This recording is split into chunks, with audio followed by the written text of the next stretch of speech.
in a Minecraft social experiment. My team and I have created a way to simulate civilization in Minecraft like it was never done before, with 300 players. This is Atlas, a country with 7 different islands, where players will be separated into different groups on their own islands. To make them feel connected to each other, we have decided to give each team their own set of perks and disadvantages. They will also have to elect a leader to guide them, diplomatically or by force. Oh, and also, the server isn't hardcore, it means that everyone has only one life. Will civilization form, or will they all plunge into war? Ladies and gentlemen, I present to you, Nations Season 2. I would like to thank our partners Wepwawet Hosting for making this possible, and also all the people listed on the screen right now. If you wish to participate in future videos like this one, make sure to subscribe and join the Nations Discord. On this note, let's get started. Everything started with releasing the 300 players on their own island. They all started running in every direction to start gathering resources. For a lot of the islands, food was the biggest issue. The Waste Island is mostly dead and has no living creatures, grass or plants on the surface, so food was really challenging to get. The other nations mainly headed for the caves to get some armor and basic tools to defend themselves and work faster. Once they gathered all the materials needed to build a little outpost, groups of people started building camps to live in with their teams and farm food. The Swamp Nation settled near a lake to be able to grow crops and fish for food. The Plain Nation also started working on a farm to grow crops with some houses around it to pass the night. The rest of the nations also went for similar outposts, jungle near an ocean, desert on top of a mountain and snow inside a cave. People also started giving each other's roles, like farmers, miners, builders, and even leaders, but more about that later. Oh, also, I have to mention that a lot of people died due to monsters, mainly because of the little gear they had and them not being ready to face them. Guys, we... Oh my god. Anyways, this was everything for day 1, the server shut it down, and everyone started to get ready for day 2.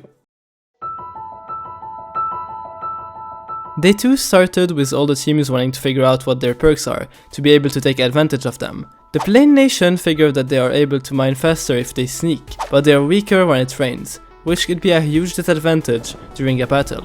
Nonetheless, they were expanding their town due to their ease of gathering resources quickly. They even held a leader election. There were 2 main candidates, a player called Misralak who was presenting himself alone, and a player called Code who presented himself along with his government. The entire nation voted, and Code was elected leader of Plains. On the Waste and Desert Island, teams also held election. On the Waste Island, a player called Bry was elected with the promise of achieving world peace. With the Great Nation plan that I have, which is basically uniting all 6 nations under one, which over 30 people are in. It's becoming a reality right now. Bry had a dream, to unite all 6 nations under the same banner, and with his people believing in him, he got elected. In my opinion, this man is trying the impossible. You guys need to understand how hard of a task it is to achieve that. I have tried and experimented. When you place players on a map and tell them do as you will, they will try to gain power by killing each others. Anyways, on the desert island, the Death Creeper was elected as leader, by being the most convincing and fitting for the job.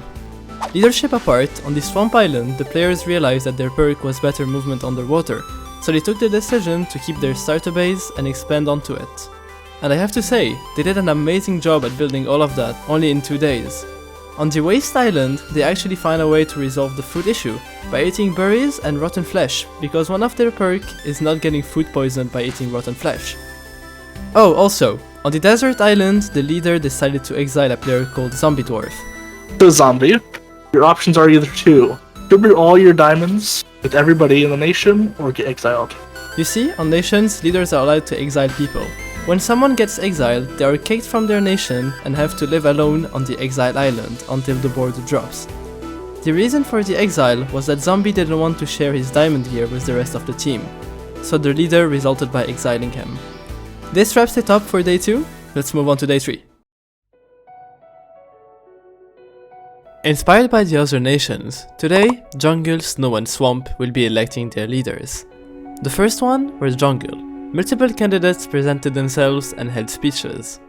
Hello everyone, if you don't already know who I am, I'm Chilium. I've been helping around with the nation a little bit since day 1. I'm here to run for King of the Jungle. Vote for me. Is that it? Nice. Astounding. Nice. After the vote, Chiliam, one of the candidates, won the election with more than 80% of the votes. Before we move on to other elections, something important was happening on the Waste Island.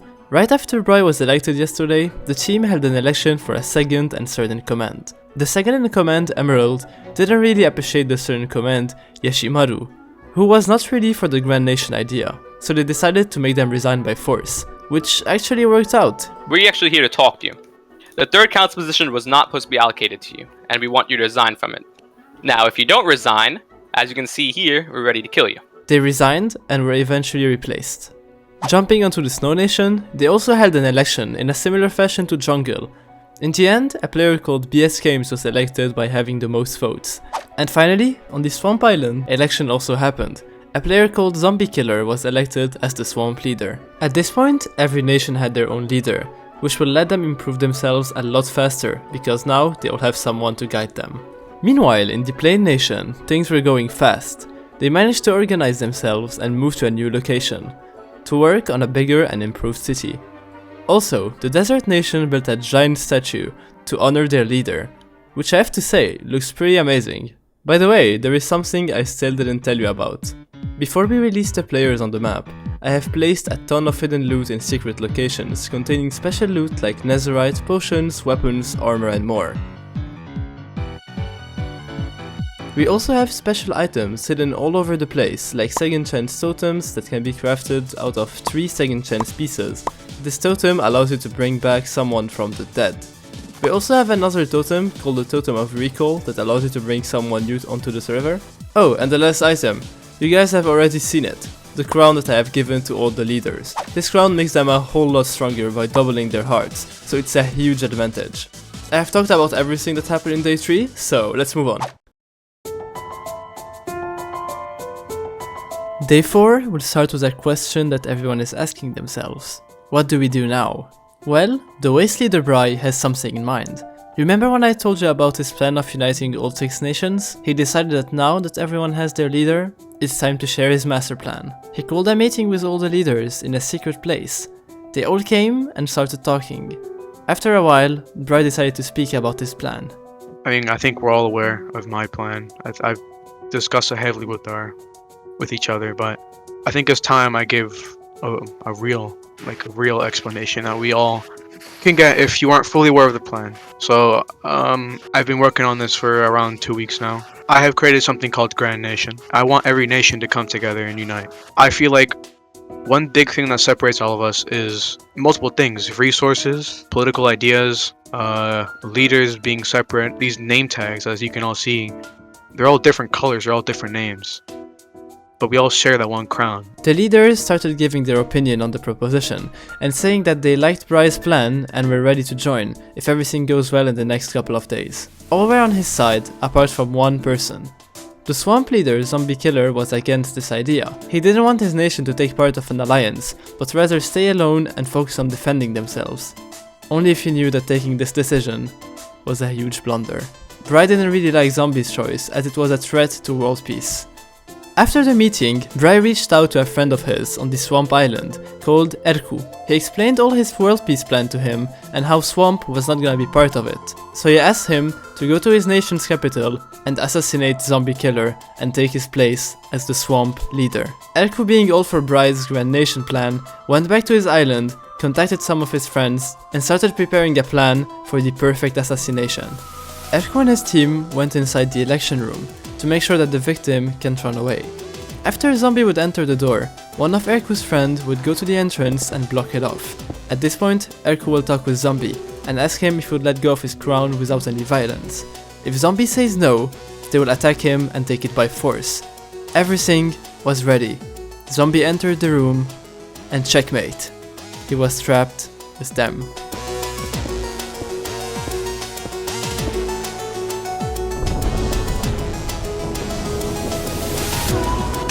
Swamp now had a new leader.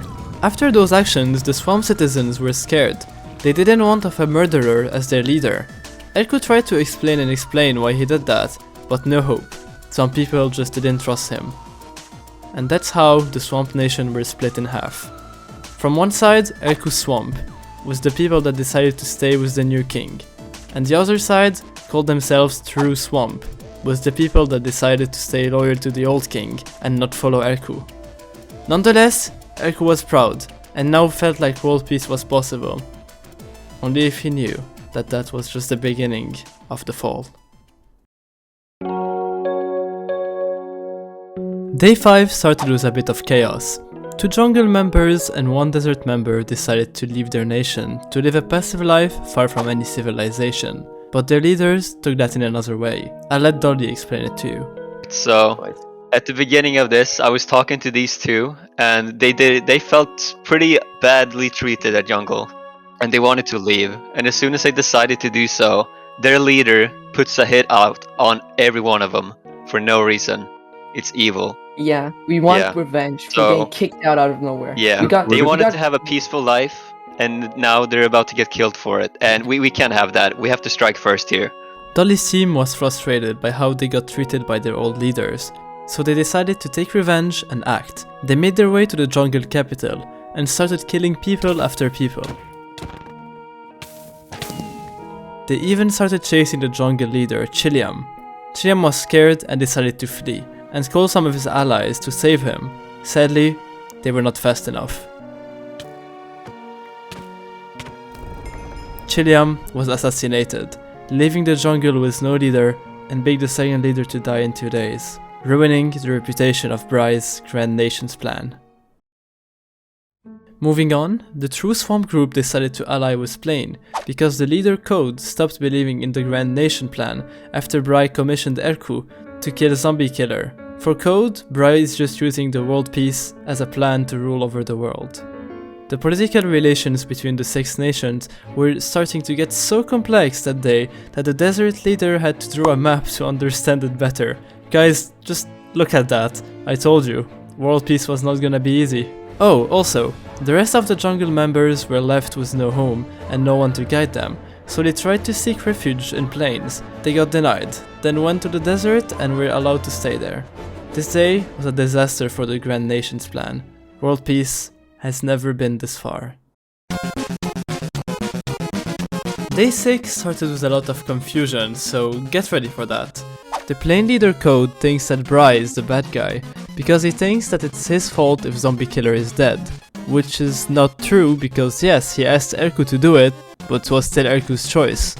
He also thinks that what happened in jungle yesterday is Bry's fault, even though it was 3 random guys that just wanted to take revenge on their nation. This is gonna cause problems! In all this confusion, he ordered the Plain army to go and destroy the Waste capital and kill everyone they saw.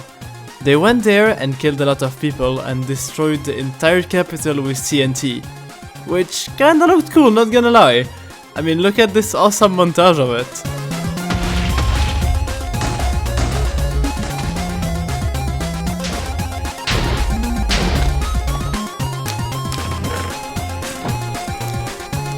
Anyways, while all the Plain soldiers were in Waste, the Waste soldiers used the occasion to raid the Plain capital, and they got killed. Well, not the best day for Waste. They lost a lot of their strong members and their home. All of that only on a misunderstanding. Something else that is very important also happened on day 6. A new member was given a crown, and not from the 6 nations you know, an exile member. Remember this player called Zombie Dwarf that got exiled on day 2? He formed his own team, who were all ready to leave their nations to team with Zombie. With that many players on his side, in my eyes, he was a true leader and was given a leader's crown. Thanks, guys. Oh, then he just kills us all. Why did it take all my damage? It What? hurts a bit when you put it on. Oh my god. Bro, imagine you put it on and just die. Anyways, what's my perks? I don't even know. You guys glow sometimes. Wow. That's Okay, so so- cool. Zombie, as a leader now, had a plan. Stop the conflicts in the world and live all in peace as one nation. Alright, guys, now that you have proven that you trust Zombie, Everybody run, everybody scatter, he's gonna smite, everybody scatter, everybody scatter, everybody scatter. Okay, Let's you're go! a great team. You're a great Let's team. Good job, everyone. Good job, everyone. I see you in the background. I know you're getting hyped. Will he save the world? Will he die like the other leaders? We'll see that pretty soon. Day 7. Nothing crazy happened on this day, so let's make it quick. First, the newly created team of zombies started marching towards the Exile Island to establish camp. During this time, we got news that Code, the Plane leader, couldn't join us anymore, so Plane held a re-election, and their new leader was Tarpor. Tarpor, this crown is not a new one, it's the one of the old king. So I'm gonna give it to you, and from now, Plane has the most people alive since the beginning of the event, so I hope you can keep this up. Here, I'll let you we put will. the crown. We will. And not Going back to Zombies' team, they arrived to the Exile Island and started working on their brand new base. I'm taking shots now for the video to show Exile, and that's what you guys are showing. That's spotlight for the exiles. Yeah, that's what we do here. That's what we do. On the Swamp Island, a lot was happening. First of all, the survivors of the Waste Island regrouped in the Swamp capital, because the two nations are allies. They also spotted a Plane member spying on them, so they decided to attack him. And don't ask me how, but this guy managed to survive. I never saw that before. He managed to tank the hits of 20 players and escape them. That's crazy! Anyways, after this conflict, the player that escaped, Ilib, reported those actions to the Plane leader. The Plane nation were scared. They had way too many enemies, so they decided to move and hide in the old jungle capital. And finally, the second exile group, who I'll be referring to as the Dollies group from now on, that took out the jungle team, expanded, and were now a lot more than only 3 players. Their opinion on society is, I quote them, "We hate government and politics." This was everything for day 7. Every nation is scared. Scared to get attacked, scared to get killed, scared to lose more of their friends. In this time of despair, Zombie decided to call a meeting with all the leaders, including Dolly, because his team has killed a lot of people and are the major threat right now. In this meeting, a lot was said. I will leave you with it. You probably won't believe this because I'm under the same exile nation, but I'm not with Rasplin or Dolly or their team or whatever. I'm the one that called this meeting with you all today because, in all honesty, the way I see it, there's really only 2 options. It's either peace or war. The thing is, my whole main reason for being here is to ask you all to exile your entire nations. You want us all to join the Black Banner? Think about it, right? Just hear me out. It's either you do this, or Rasplin and team just slowly pick you off like they have been doing, and realistically, you've not been able to stop it so far. The first meeting on this table, you came up with the pretenses of peace. And look where it got you. To here. Because so many of you held power. So many of you have your own ways and plans and choices to do things that it's not been working. It was never going to be an option. Control over so many people with that, it was always going to cause conflict. After this amazing speech that Zombie gave, the leaders still didn't want to all ally together. They talked and talked even more, but nothing. Everyone just wanted the best for them. Right after the meeting ended, while the leaders were walking back home, Zombie and Tarpor got ambushed. Not being able to defend himself, the Plane leader got killed. Zombie managed to escape with a boat just in time. Zombie, shocked by what just happened, couldn't leave one more team be alone with no leader. He couldn't let what happened in jungle happen again. He went to the Plane capital and talked with the Plane members. He gave them a proposal to leave Planes and join the Black Banner on his side. After a long talk, the Plane members felt like he wanted to save them and accepted. And this is how the Plane nation was now dissolved. They were all under the Exile banner. While all of that was happening, Dolly's team who killed Tarpor were all together celebrating their victory, but something huge was gonna happen. One of the members of the team called Rasplin had managed to get his hand on an end crystal, a weapon that allows you to one-shot anyone. All this time, he has been thinking that he was on the wrong side, that those people that he was teaming with only wanted chaos, and that was not about defense anymore. They were only killing for killing. He looked at them for a last time, placed the end crystal, and blew it up.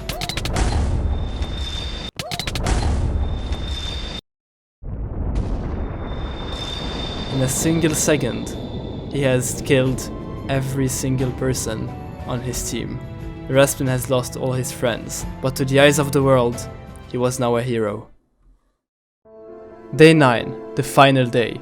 This day also started with a meeting, but let me cut it short for you. Zombie proposed again his idea to unite everyone under the same banner, and this time, with the threat of Dolly's team eliminated and the waste plane conflict over because plane doesn't exist anymore, they decided to do it. But just before that, they all wanted to go back to their islands to get some business done, aka kill people they don't like before they lose the crown perk. Yes, I know, those guys are the leaders. There was also something really unexpected that happened. BS Games, the Snow leader, was kind of mad at Zombie Dwarf. The reason was, you remember how Zombie formed his own team a couple of days ago? Yeah, those people were BS Games' friends, and he felt like Zombie took them away from him. So he challenged him to an ultimate duel on the Exile Island. Zombie Dwarf, you stole my people away from me. You stole them away from me. You took away my happiness when you stole my people, Zombie Dwarf. You took away my happiness and the feeling of freedom. And for that, no matter, even if you're trying to make world peace, you will suffer. You will suffer, Zombie Dwarf. Are you ready to die? I got one thing to say to you, Blake. This is the last L you're ever gonna take before Nation ends.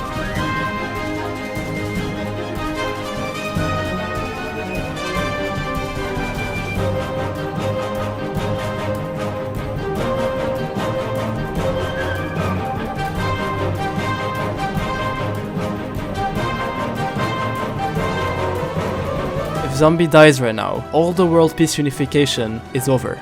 It will never happen. If Zombie loses this fight, war will never end.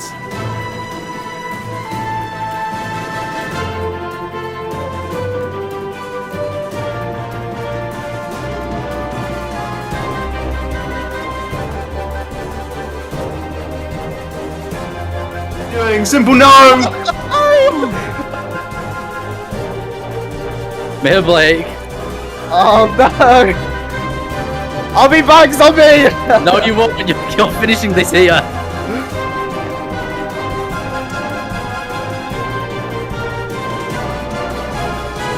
Hey, my mission!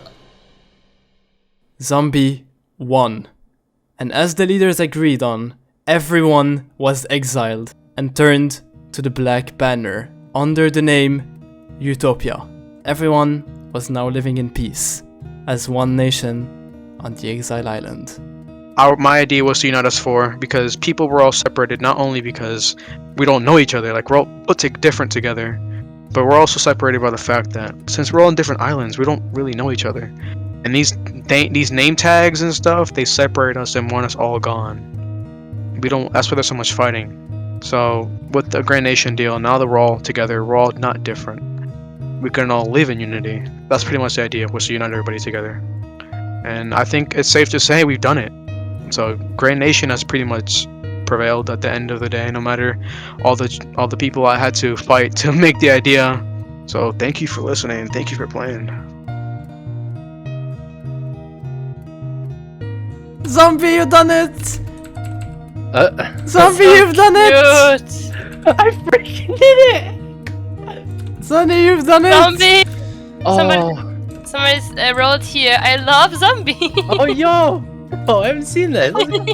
It ended in peace. I never thought it would happen. That was Nation Season 2. If you enjoyed it and you wish to support me, there is a link to my Patreon in the description. If you want to see more of this content, feel free to subscribe. And it's been Ray. See you next time.